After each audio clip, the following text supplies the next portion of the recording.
Salut! Bon, aujourd'hui, on va parler rapidement de la puissance de la libération émotionnelle. Je profite du merveilleux soleil pour caler une vidéo. Je te partage une nouvelle clé que j'ai expérimentée et qui fonctionne très bien, très fort. Bon, il s'agit d'être prêt à regarder en soi. Il est possible que ce soit compliqué à effectuer dans un premier temps, mais la libération qui s'ensuit, elle est puissante. Les émotions sont fortement reliées à nos problématiques physiques et psychiques. Selon moi, il est possible de solutionner une majorité de nos problématiques, ces choses, ces événements qu'on a laissés coincés en nous. Tu le vois même parfois quand je parle en vidéo, je suis émue. J'ai des mémoires émotionnelles qui restent alors même que c'est bon, je suis passée en fait à autre chose, mais il y a encore besoin de libérer. Tout ne se fait pas en un jour, mais c'est pas grave. L'important c'est de commencer et surtout de ne pas lâcher. Malgré toutes les difficultés que tu vas rencontrer, il va falloir que tu te tiennes face à toi-même, face à tes peurs, face aux événements du passé que tu dois dépasser, etc., etc. Du coup, la puissance de la libération émotionnelle, c'est simple. Elle consiste à aller te parler à toi-même en reprenant un événement qui a été compliqué à vivre. Je dirais même qu'en plus de se parler à soi-même, c'est de l'écrire. Alors, je vais te parler rapidement de la façon dont moi j'ai mis en pratique. Tu vas prendre un papier, un crayon, surtout dans le calme et de façon à ne pas être dérangé parce que c'est quelque chose qui n'a à voir qu'avec toi-même et c'est important que tu puisses être concentré pour le faire. Et donc tu vas reprendre un événement qui est resté ancré, tu le sais très bien en toi.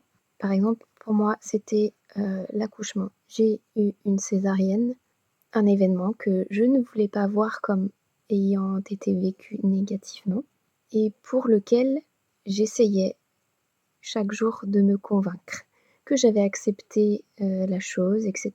Ce qui n'était pas le cas. Donc j'étais en déni semi-conscient. C'était que j'essayais de me convaincre que je pouvais passer au-dessus et donc en me disant que tout allait bien pour moi vis-à-vis de ça. J'ai accouché en 2017 et cette œuvre pour mon corps, pour moi-même, je l'ai réalisée 2020 ou 2021, je ne sais plus exactement. Voilà, moi j'ai plusieurs cicatrices sur mon corps. Le processus de cicatrisation est compliqué. Donc J'ai oublié de préciser une petite chose, c'est qu'à nouveau, j'ai eu un questionnement qui s'est fait. Autour de moi, je ne suis pas la seule à avoir des cicatrices et je ne suis pas la seule non plus à avoir accouché par césarienne. Et la plupart du temps, les cicatrices cicatrisent bien et vite. Et donc là, j'ai commencé à me demander pourquoi, pour moi, c'est différent. Pourquoi, après 3 ans, elle n'a pas du tout l'aspect de quelque chose du passé en fait. Eh bien, je vous le donne dans le mille, c'est parce que je n'étais pas passée à autre chose. Mon corps portait les traces de cet événement, psychiquement, émotionnellement, encore tout frais, même après 3 ans. Du coup, évidemment qu'il ne pouvait pas cicatriser, il ne pouvait pas faire le taf que moi j'acceptais pas qu'il fasse en fait. Bien sûr, je voulais cicatriser, mais il fallait que je comprenne derrière pourquoi la cicatrisation ne s'opère pas de façon fluide et correcte. Donc j'ai commencé à me renseigner sur les cicatrices au niveau médical, et puis après au niveau émotionnel, par le décodage biologique, et enfin en me fiant à mon intuition. J'ai fait un melting pot de tout ça, et j'ai été faire ma pratique, que je te partage là. une partie de moi qui sait que tout est possible, notamment sur la transformation corporelle. Ceci dit, ça se fait pas d'un claquement de doigts, ça se fait pas comme ça et surtout que dans la 3D, dans notre matière, c'est un petit peu plus compliqué. Mais cela est possible. Tout est question d'état d'esprit, d'intention et de libération. Et donc cette libération, elle a commencé parce que ma cicatrice de césarienne, eh bien, elle continuait à me chatouiller. Elle continuait à être rouge et elle était boursouflée. Il y avait également des adhérences. Et il y en a toujours. Il y a un moment donné, en fait, j'étais déjà donc dans les soins énergétiques et je me testais à plein de choses sur moi-même parce que j'adore me tester sur plein de choses, de mettre en place le nécessaire. Et donc j'ai commencé à pratiquer des soins énergétiques sur ma cicatrice, mais j'ai senti que c'était pas suffisant. Donc un jour, j'ai dit, vas-y Hello, vas-y, rentre dans le tas, tu sais très bien de quoi il s'agit, donc arrête de te mentir à toi-même et va te parler en fait, va affronter l'événement. Va affronter tes émotions, en fait. J'ai donc pris une feuille, un crayon, je me suis remémoré l'accouchement et j'ai repris point par point ce qui avait été difficile pour moi, physiquement, émotionnellement, psychiquement, ce que, en fait, je n'avais pas accepté et la façon aussi dont j'aurais aimé que ça se passe. Et en fait, de fil en aiguille, tu vas voir, il y a beaucoup de choses qui se produisent et tu te dis: «OK, bah, voilà, j'aurais aimé que ça se passe comme ça, mais c'est pas comme ça que ça devait se passer». Maintenant, donc moi ça a provoqué énormément, de pleurs et donc libération, mais aussi acceptation et un genre de: «Enfin, enfin tu te dis la vérité à toi-même». Bah si, fais chier en fait, si, je l'ai mal vécu, j'aurais aimé mettre au monde mon enfant par voie basse et j'aurais aimé qu'en fait tout soit fluide et pas passer, 24 heures à mettre au monde un enfant qui ne voulait même pas sortir, qui a dû être déclenché par des trucs. J'ai dû aussi parler à mon corps, parce que mon corps n'avait pas fait le travail. Mon corps n'a même pas eu de contraction naturelle. C'est pour te dire. Ça fait un choc autant pour le bébé que pour toi-même, en fait. Et je me suis trouvée super forte sur le moment. Alors oui, je me suis trouvée super forte, mais je ne voulais même pas me l'avouer à moi-même que je me sentais forte parce que j'ai une programmation mentale, à effacer d'ailleurs, qui fait qu'il y a toujours pire que toi. Donc à partir du moment où il y a pire que toi, tu n'as pas le droit de te plaindre. Je ne sais pas si je l'expliquerai bien, mais j'ai vraiment cette programmation très forte. Je n'ai pas voulu pleurer parce que je me disais non, en fait, t'as pas le droit de pleurer. Oui, tu souffres, mais non, t'as pas le droit, parce qu'il y a pire que toi. C'est pas juste pour les autres, en fait, pour celles qui vivent pire que toi.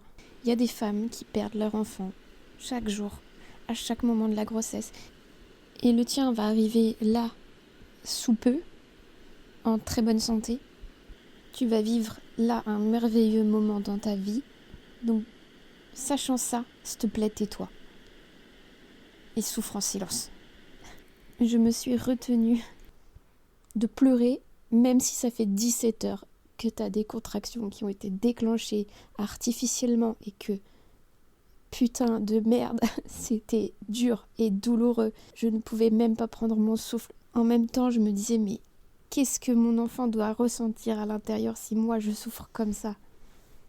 Mais non, non, non, Hello ne s'autorisait pas du tout à se laisser traverser par l'émotionnel, par le fait que oui, en fait, c'est dur. Et oui, il y a pire, mais j'ai le droit aussi, moi, de dire que c'est dur pour moi, là, présentement. Mais sur le moment, en fait, je me sentais un peu comme merdique, dysfonctionnelle. Genre, c'est normal ou pas, en fait, d'avoir un corps prévu pour accoucher, mais de même pas pouvoir le faire. Je me suis dit, c'est quoi ça? Je suis capable d'avoir une grossesse, mais une fois qu'il faut accoucher, il n'y a plus personne. Alors il se serait passé quoi, en fait, si il n'y avait pas eu le personnel médical? À chaque fois, je me disais: «Bah, Hello, sois forte, sois forte. Te laisse pas submerger, te laisse pas submerger». Et du coup, tout ça, j'ai fait semblant de l'accepter. Et le plus compliqué aussi pour moi qui a été à vivre, bah, c'est le regard que j'allais me porter à moi-même, le choc de mon corps. Ce jour-là, pour la naissance de mon fils, il y a des facteurs qui ont fait que mon corps ne voulait pas mettre au monde mon enfant et mon enfant lui-même ne voulait pas, venir au monde. On était bien tous les 2 comme ça et le refus de s'incarner de mon fils, je l'ai compris et je sais que l'accouchement s'est déroulé comme il s'est déroulé parce qu'avant même, de tomber enceinte, j'avais une peur immense d'accoucher. J'ai toujours cette peur immense et maintenant je la connais, je sais pourquoi. C'est en lien, en l'occurrence, là on va repasser en mode en mode monde invisible, mais c'est relié à des mémoires d'expériences que j'ai vécues et qui me sont revenues, bah, justement sur l'année 2021, suite à toute l'œuvre que j'ai faite sur moi, des abductions que je crois, je vis depuis que je suis enfant et donc cette peur de l'accouchement, a été ancré en moi à cause de mémoire. Et le fait que même d'avoir un être qui grandit en moi, je trouve ça est aussi beau qu'effroyable en fait, dans le sens où je trouve ça très primitif et étrange, bizarre. C'est... Je sais pas. Bon, bah voilà, tu vas me connaître en, en long, large et en travers. Peu importe, j'ai pas de tabou, moi.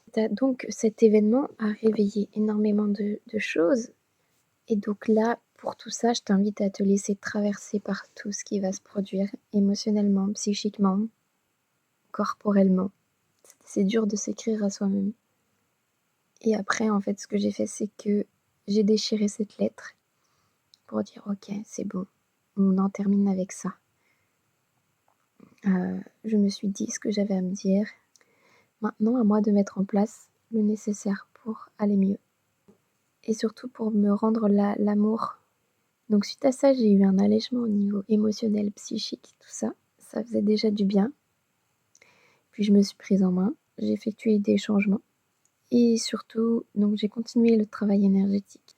Et je ne sais plus après combien de temps, j'ai observé ma cicatrice. Et en fait, elle s'était modifiée pour la première fois depuis mon accouchement. Et j'ai fait waouh, waouh, waouh, incroyable. Je la sentais travailler. Je sentais des chatouillements toujours, mais dans le sens où cette fois elle me chatouillait parce qu'elle était en train d'œuvrer pour réparer. Enfin, mon corps était en train d'œuvrer pour se réparer. Parce que j'avais fait de la place, au niveau cellulaire, j'avais effectué un reset. Là, à l'heure actuelle, elle travaille toujours et je sais très bien que un jour viendra, elle aura complètement disparu. C'est-à-dire que dans mon objectif, c'est qu'il n'y ait plus une trace de cicatrice sur ce corps. Donc c'est pas la seule libération émotionnelle que j'ai effectuée, mais celle-ci, disons que elle me permet de me prouver à moi-même aussi que la façon dont j'œuvre pour devenir qui je suis fonctionne. Parce que là, la cicatrice c'est physique, du coup, je peux en voir l'évolution. Voilà, une vidéo éparpillée comme à l'habitude. J'imagine qu'un jour ce sera bien plus organisé, parce que ce sera plus organisé dans ma tête. Voilà, mais là je t'ai partagé ça parce que j'ai aussi envie de te partager un maximum de trucs là, ces temps-ci, parce que j'ai envie de me réaliser maintenant. Donc voilà, je t'invite à réaliser ceci comme tu peux, comme tu veux. Je te partage toujours ce qui fonctionne pour moi. Ensuite, à toi de te prendre en main. Apprends à t'écouter, apprends à te faire confiance. Je t'invite à te procurer aussi le livre de Jacques Martel, Le dictionnaire des malaises et maladies, qui pour moi est une ressource hyper importante. Je m'y rends très souvent pour comprendre l'émotionnel derrière une problématique corporelle. Je suis assez stupéfaite et je pratique du coup ce que Jacques Martel préconise dans son livre parce que à moi ça me parle, parce que ça vibre. Et ensuite je fais aussi ce que moi j'ai envie de faire à l'intuitif et ça c'est super important que tu le fasses aussi. Ne te laisse pas simplement guider par l'extérieur. Apprends par toi-même à faire comme toi tu le sens en fait. Ce qui est valable pour moi ne sera pas forcément valable pour toi par exemple. Ok ? Et tout est juste comme ça. C'est peut-être parce que tu as expérimenté d'une autre manière. Je ne sais pas, j'ai l'impression comme dans chaque vidéo de m'éparpiller énormément. Je balance des trucs, je ne sais pas trop pourquoi.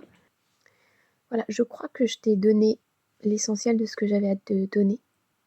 En soi, c'est très simple à mettre en place, mais une fois que tu vas l'avoir réalisé, c'est la magie qui t'attend. Par contre, c'est pas forcément visible du jour au lendemain. En fait, il faut laisser un petit peu de temps se produire. Bon, bah voilà. Voilà. Le soleil a disparu et moi je disparais aussi maintenant. Allez, bisous. À bientôt.